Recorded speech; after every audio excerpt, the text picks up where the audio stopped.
It's a hot Friday. It is a hot Friday.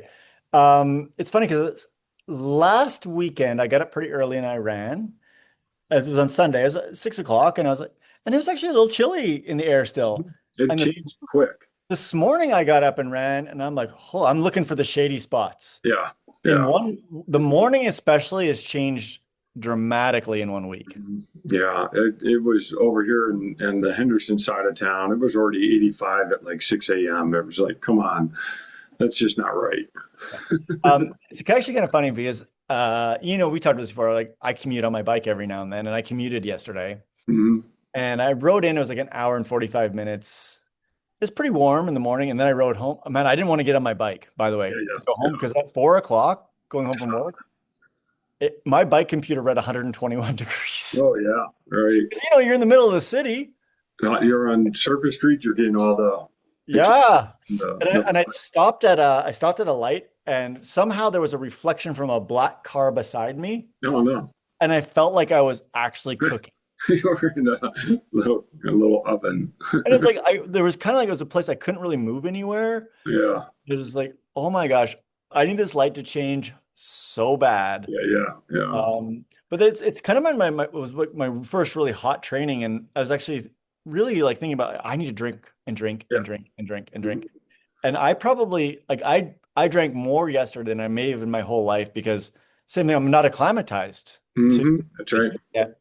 And I was going to bed last night and I'm like, I am still dehydrated. And I like my stomach was full basically from just trying to keep up from like the morning ride in, which wasn't so hot, but still was warm to the afternoon ride home. And it was like an hour and 10 minutes coming home, but at that temperature, Yeah. oh man, it was a smoker.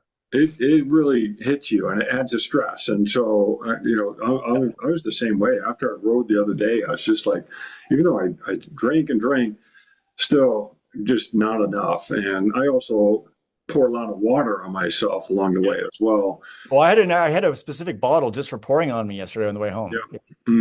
Yeah. And I think that's a great way to try to stay cool. It's amazing how, we put a little fluid on you and how that you just feel that cool sensation Yeah. because Yeah. it's so dry here. It's like 10% humidity. It's unreal. I also know that if I keep doing this in a few more weeks, I'll be fine.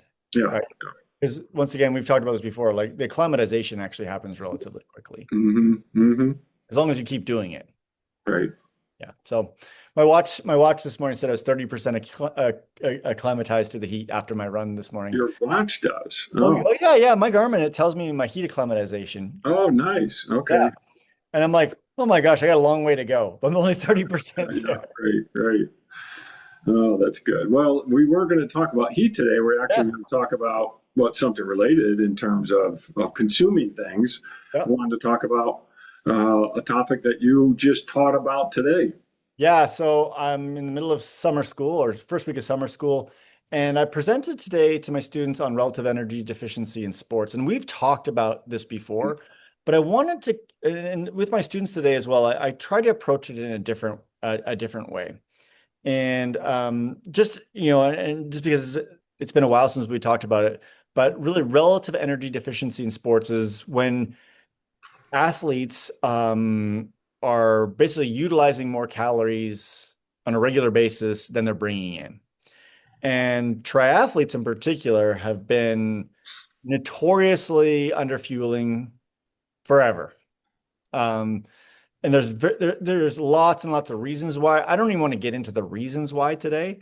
There's lots of reasons why. Um, I think honestly, with most of the athletes I work with, the reason why is they want to weigh less, Hmm. right? And they always feel like, oh, I'm too heavy, I'm too fat, I'm just, and the body dysmorphia. And then I'm not saying like it's not just triathlon, by the way. Like all sports deal with this, but it seems to be more pronounced in triathlon. I have to look this certain way, and if I weigh less, I'll be faster. Hmm. Um, and then or just not understanding how many calories they're actually burning in a week, right? So if we think about like a triathlete, and I'm just going to think about like most of the triathletes I know, age groupers, 10 to 15 hours a week is pretty standard Hmm. training. And if we're utilizing on average, once again, changes by body size, 600 to 1,000 calories an hour.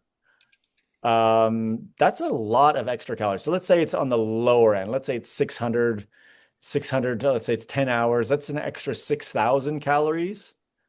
When I went to McDonald's, because I go to McDonald's pretty much every day, I get a coffee. So Okay. get my coffee at McDonald's. It says, oh, the average person needs 2,000 calories a day. Well, I've just added 3 days worth of calories Hmm. to my week, and that's on 10 hours of training a week. Yeah. And so I think that many athletes feel like they're eating as much as they can or enough, and under eating, but not even on purpose, right? And maybe they want to feel like they're maybe skinnier, thinner, or whatever. But even the people that aren't, I think, are still a high percentage of them are under eating in general. And once again, this has been shown in many research studies with endurance athletes, is unknowingly not eating enough, Hmm. rather than even consciously not eating enough. And, once again, I've run into some athletes or I've talked to some athletes that are giving me numbers and they're saying, well, I'm eating 3,000 calories a day or 4,000 calories a day. I'm like, great, but you're utilizing 5,000. Hmm. And they can't wrap their head around what 5,000 calories actually Right. is. And, we can obviously go back even like 12 years, 14 years when the Michael Phelps diet, right? What was he saying? 10,000 calories a day during his heavy. It's a lot, and so yeah, 10,000 calories a day, or iron distance training. I mean, you can be up there around 10K. Yep. It's amazing how much food that takes to meet that, and that is, I think, one of the issues. And I think you're also spot on with the body dysmorphia and wanting to lose weight. But even trying to lose weight, a lot of athletes underestimate how many calories they're using. And 5,000 calories a day, that's a lot of calories. It's not, it's actually, it's a hard thing to do to eat that amount. Hmm. Yeah. And especially, and I was literally talking to my students about this just now, many of the athletes I work with and many of the athletes that they work with don't eat breakfast Yeah. Yeah. because they're training, especially this time of year. We talk about specifically this time of year. If you're getting out at 6 in the morning to train or Hmm. 5:30 or 5 in the morning, you may not have the sensation of hunger yet. Yeah. That's right. Right? And if you do, you don't eat very much because it might make you not feel great while you're training. I know for me, like especially on the bike, if I have too much food, I kind of feel a little bit gross. Hmm. Actually running too, and definitely swimming. So I think that that's part of it. And then you start in a calorie deficit for the day, right off the bat.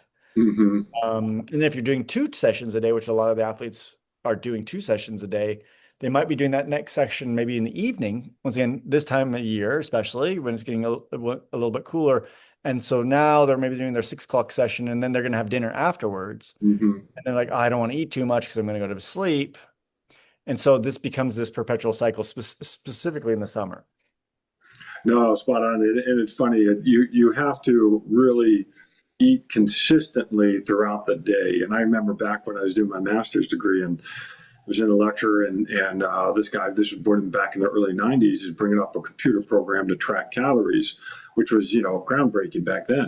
And he said, "Hey, I need someone to tell me what you ate for the day." And he called on me, and that was when I was doing a lot of training. And and he said, "Well, tell me what you had for breakfast." And I said, "Well, which breakfast do you mean?" Yeah. Because I would eat before training, I would eat after training, I'd train again, and I'd go for another, probably three breakfasts, and before I even got started for the day. And we just start putting in, and all the different things, and it was just consistent. I'd eat this, and this, and then I'd have a pre-lunch, lunch, something after lunch, and you really do have to stay on top of your fuel, because eating a big meal by itself isn't the answer. You've really got to space it out. Yeah. And I think the other thing that people don't recognize is that when you're training, it suppresses your appetite, Hmm. Hmm. right? Like if you go for a 5 hour bike ride, not until the very end do you normally feel hungry, Hmm. right? Like, and you could train, like I've done this before. Like, let's say I leave at 10 o'clock. You train right through lunch. Normally you'd stop at, you'd have lunch at like 12 or 1. Then I get finished at like 3.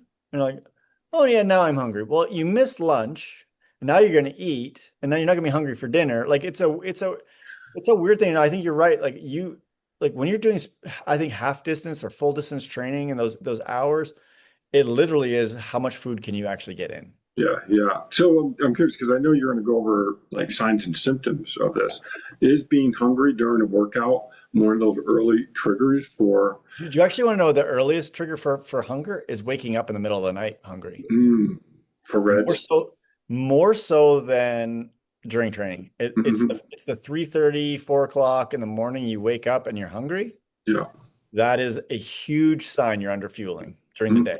Mm-hmm. Because think about it, if you think about it, like, uh, historically, like when you were a caveman or whatever, well, you know what? You're hungry. Guess what's going to happen? You don't get sleep anymore. You got to go find your next meal. Hmm. And that's Hmm. basically what the same thing is. That's a really early warning, more so than during training. Okay. Yeah. So really what I wanted to talk about was when athletes address the symptoms of energy deficiency without addressing the energy deficiency. And this is a pattern that once again it's the IOC had a consensus statement on this. The Athletic Training Association is big on this, is we're kind of reframing how we're addressing these things. And I'll give you the first example. So one of the signs of energy deficiency is to be hypothyroid. So you hypothyroid basically means you're not producing as much T4, and then eventually that converts to T3. And so you're going to get your blood tests. You're going to go to the doctor. You're going to tell them, oh, I'm just feeling fatigued. I'm not sleeping well. And then oh, let's do a blood test. Let's do a thyroid test. And oh, you're hypothyroid. And then the answer is let's put you on thyroid medication. Then ultimately what ends up happening is once you start actually feeling a little bit better, by the way, and then your thyroid blood panel looks normal. Hmm. Oh, problem solved. It was a thyroid issue. So that's the first one, and that or one of them. And this is a consistent thing that ultimately happens with Red S is we're seeing these metrics. I'll just kind of list them. So the next one is iron. So when you're in Red S, iron absorption goes down. Plus, oftentimes you're not eating as much iron as you probably should be.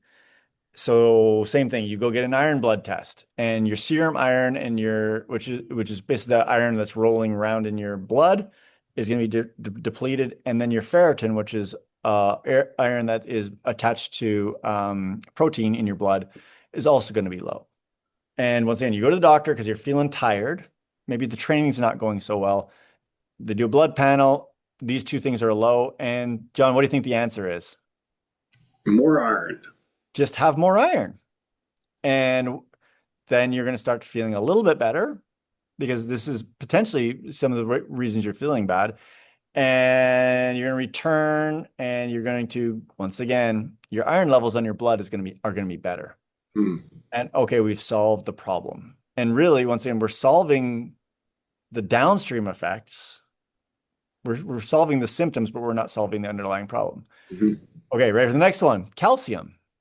Hmm. So same thing. Red S causes a decreased ability to absorb calcium from the food we eat. Same exact thing. You get a blood test, calcium levels are low, or you're having bone density issues, calcium levels are low. Okay, increase calcium. Next one's vitamin D. Vitamin D also, vitamin D production, natural production also gets downregulated with Red S. So same thing, get a blood test, vitamin D is low, increase vitamin D. There are more and more and more of these that are being connected. And it takes a pretty high level clinician to start to recognize that actually you shouldn't have these things be low just normally, right? And there actually be an underlying reason why these are low. And I told my students this today, until proven otherwise, this is Red S. Hmm. But these are not the historic things that people associate with Red S, but they are once again they're clues. And once again, most practitioners that I've worked with, they don't know these subtle clues. Hmm. So have you heard of people having any of these issues? I think, it's when talking with people, uh, you hear things that they're talking about and you're saying, yeah, you're not eating enough. They're not doing well on their workouts. They're not seeing a training response. Maybe they're not losing the weight that they thought they wanted to lose.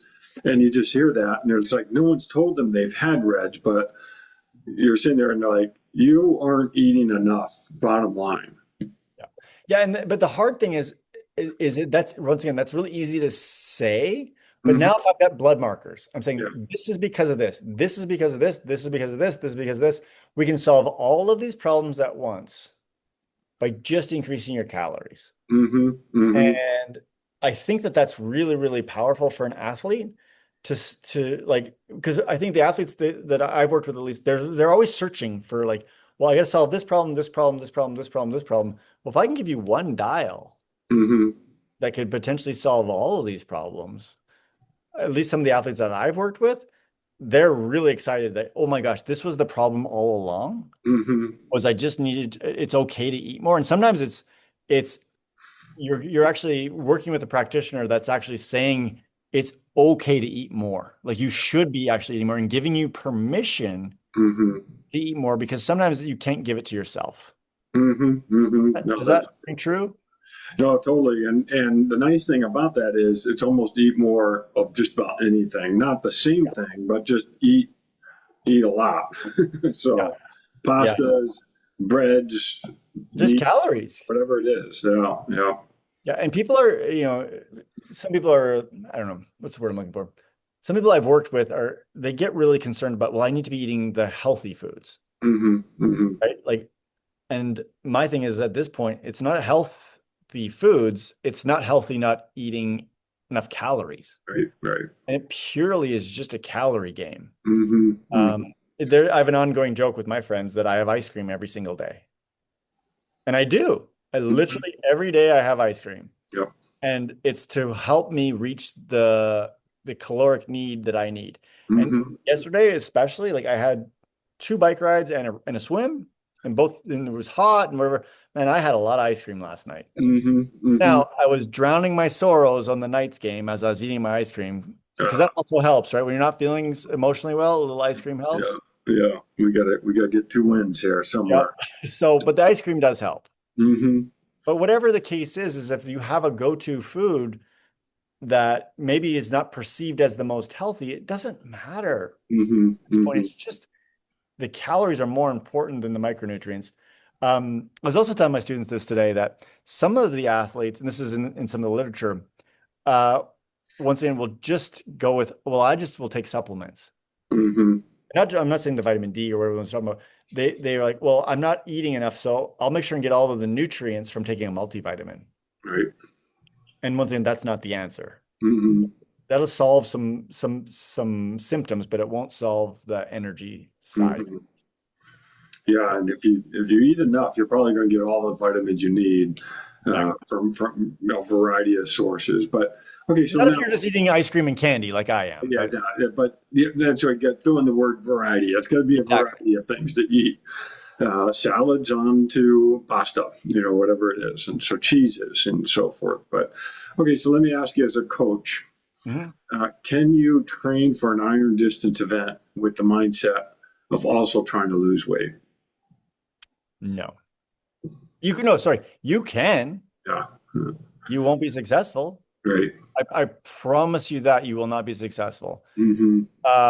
Now, actually, that's not very fair to say. Well, no, I'm with you on that. The weight loss is a side effect of That's training. what I was going to say. It's a side effect, Yeah, right? yeah. But I'd also say this, and this is in all truthfulness, it would be in your best interest to not lose weight Yeah. when you're for an Ironman. Mm-hmm. Because if you're losing weight, then your body itself is we call this a catabolic state. Mm-hmm. So one of the things that once again, you have a very, very difficult time adding free fat mass, so Mm-hmm. muscle, while you're in a calorie depleted state. Mm-hmm. It's impossible. Yeah, yeah. So I would say that within reason, yes, you can, but you have to be really careful. And in my opinion, it shouldn't be the goal. Right. It will happen either way. Like I, you, I like that. I like that because when you say weight loss, you're automatically drawn to calorie restriction. right, And yes, if you're going to train for an iron distance event, the side effect is you're going to lose weight, but you're going to lose weight by eating more. exactly. So, And the craziest thing is if you eat more, your thyroid's not going to become depressed. Your metabolism is going to stay higher, and you're going to lose weight. If mm-hmm. you're in this catabolic state all the time, your thyroid is going to be depressed. Your metabolic rate's going to go down. You're not going to lose weight. Yeah, yeah. And that's really a critical thing to say. And John, I'm going to add one other thing. So the people that I coach, that are especially the ones that are doing iron distance races, during their big, like we call it the big 4 weeks or big 5 weeks before their taper, I I give the message, I want you to add a pound a week of mass to your body. Yeah. That's your goal to do. They never can do it. Mm-hmm. Mm-hmm. Yeah, Like I like that. Yeah. I'm saying your goal is to try and add 1 pound per week. And Mm-hmm. they're like, what are you talking about? Like, that's your goal. Yeah. And I've not had an athlete successfully be able to actually add a pound a week, Interesting. right? Because they're so far behind. That's right. That's right. Yeah. Mm, I And once love again, as a coach, giving somebody once again, that's the prescription. You're paying me, by the way, to like give you this information. The it. Yeah. prescription is to add a pound a week, and then it can be very freeing for people. Yeah. Yeah. Someone else is telling me it's okay to do this. That's right. That's right. Oh, I love it. Okay, so then on the flip side, or maybe related to this, how lean is too lean? Oh man. And I mean, this goes to what's race weight, and I know we touched on this with Well, different. here's the thing. If you're not seeing any of the classic signs, Mm-hmm. then there's probably not a right answer, right? Mm-hmm. If you're doing regular blood testing, which I encourage people to do, Mm-hmm. you're not getting stress fractures, you're not being injured, you're sleeping through the night, you're having sex drive, if you're a woman and you're premenopausal, you're having regular menstrual cycles. If all of those things are occurring, you are where you are. And Mm-hmm. I think we get very prescriptive with this because we look at like ACSM numbers, right? And say, oh, women like I can't remember the number ACSM, like 16 to 18% body fat, men 10 Yeah. to 20%, whatever that case may be. But that's a very generalized thing. Mm-hmm. I've seen athletes with red S that have higher body fat, Mm-hmm. Mm-hmm. right? Just because of where they're at, and then they're not eating. And once again, the metabolism changes, and they still are maybe 20% body fat, but with energy deficiency. Mm-hmm. I've Mm-hmm. also seen people like at low body fat levels that are completely they're in perfect balance. Yeah. So I hate to prescribe or to say an actual number, although once again ACSM and different groups they do produce numbers, but I think that over generalizations. Mm-hmm. Mm-hmm. Interesting. Okay, so when you're teaching this and in your coaching, what are some of the early signs that you see where an athlete may be going down this path of reds? Oh my gosh. Well, I think honestly, the first one we already talked about is this waking up at 4 o'clock, 3 o'clock. Mm-hmm. That's pretty easy. Um, some like some other things that are probably more relevant that we will see is chronic injury, Yeah. like, and then not responding to the injury. Mm. Kind of going from injury to injury. That's a pretty good sign. Always being sick. Mm-hmm. And by the way, nothing will derail your training more than injuries and sickness. Mm-hmm. And energy deficiency definitely affects those. Obviously, this gets more like, and we're seeing this more in pro athletes, is the stress fractures. Mm-hmm. It is much in age groupers, mostly because they just don't do the volume or even the intensity that the pro athlete does. Mm-hmm. But stress fractures would be another. Once again, in premenopausal women, lack of a menstrual cycle. Mm-hmm. That's just not even like for me, as far as like working with female athletes, if they're premenopausal and they're not having a menstrual cycle, they don't get it. They don't get to work with me until they actually get a normalized menstrual cycle. Yeah. Right. Because once again, that's like such base health with men. And I know it's a weird thing to say, but not having nocturnal erections Hmm. is a really early sign of basically it's low testosterone, but it because of energy deficiency. Hmm. Obviously, your body doesn't want to, or our brains or whatever, ancestrally, we don't want to reproduce if we don't have enough energy for ourselves. Yeah. Hmm. So there are some critical signs that are out there. And then what's in the blood markers that we mentioned earlier. Hmm. Yeah. Well, this is great stuff. Thanks. Yeah, I think it's just an important topic and it's funny because I was talking to my students and that, this is my second year students. So they've all been doing internships and they've all been seeing this and many of them are former athletes and there's the information I'm getting is like they're seeing it in every sport. Yeah. Yeah. That's And right. and they're seeing it a lot. Now, the only sport where I think it's not a thing is football. Mm. And because for the most part, these guys just want to be as heavy as possible, Hmm. right? And Hmm. it's almost an eating contest with those guys every day. But all the other sports, soccer, basketball, volleyball, track, cross country, swimming, whatever the case may be, they're telling me that they're seeing high numbers of athletes that may not have been documented of having reds, but they're saying they're seeing the hallmark signs. Yeah. Yeah. And I know like in the endurance world, this is a serious issue. And the other thing I'm going to add, John, is honestly the biggest thing is just performance decline. Yeah. Yeah. Right? Like if you're doing all the training and your performance is declining, there's something underlying that's going on. Hmm. And when in doubt, this is the first thing I would try and uncover. And the last little thing I'll tell you is my advice to people. It's going to sound weird, but obviously it's the ice cream. I firmly believe that when you're doing long distance training, you should have ice cream every day. But figuring out a way to like slowly just make a small change. So Yeah. might be breakfast. Find something that you can eat that won't affect your training. The one I always tell people is like just a small bowl of oatmeal, Hmm. couple hundred calories of oatmeal. Hmm. Right? For most people, they can tolerate it really easily. Yeah. Um, that's a starter. Or if it's not at breakfast, can you add a couple hundred calories of oatmeal through the day? Can you just at one point of the day just have an extra bowl of oatmeal? Hmm. There's your 300 calories, and that might be all it is. And the thing is, I don't think people realize 200 or 300 calories a day every day of deficit catches up to you. It does. Right. It doesn't take long for that week after week after week, you're day after day after day, you're in a small little bit of deficiency. Once again, your body's going to change. And number one thing is probably going to change is your metabolism is going to go down. That's the energy's not there. That's what's going to happen. Mm. Well, great stuff. And I'm so impressed that you cover this in your at the training program. This is the graduate program. And I bet these students come in thinking, oh, we're going to learn how to treat injuries.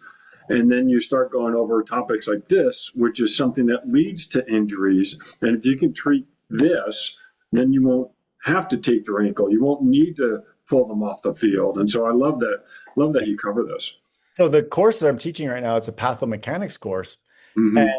I think that they thought they'd be learning like biomechanics of injury. And I'm like, well, Yeah. this is physiology Yeah. mechanics of injury. Hmm. And you're exactly right. Like if you can knock this out and Yeah. maybe, yeah, once again, maybe you solve 20% of your other injuries Yeah. Right. because of this. Hmm. And I think that is once again, it's often overlooked, Hmm. this kind of stuff. So Hmm. thank you for mentioning that. Yeah. Well, good stuff. Well, thanks for going over this. It's super interesting. All right. Well, hey, have a good weekend. Stay cool Yeah. and hope you have a good weekend. All right. Thanks. You too.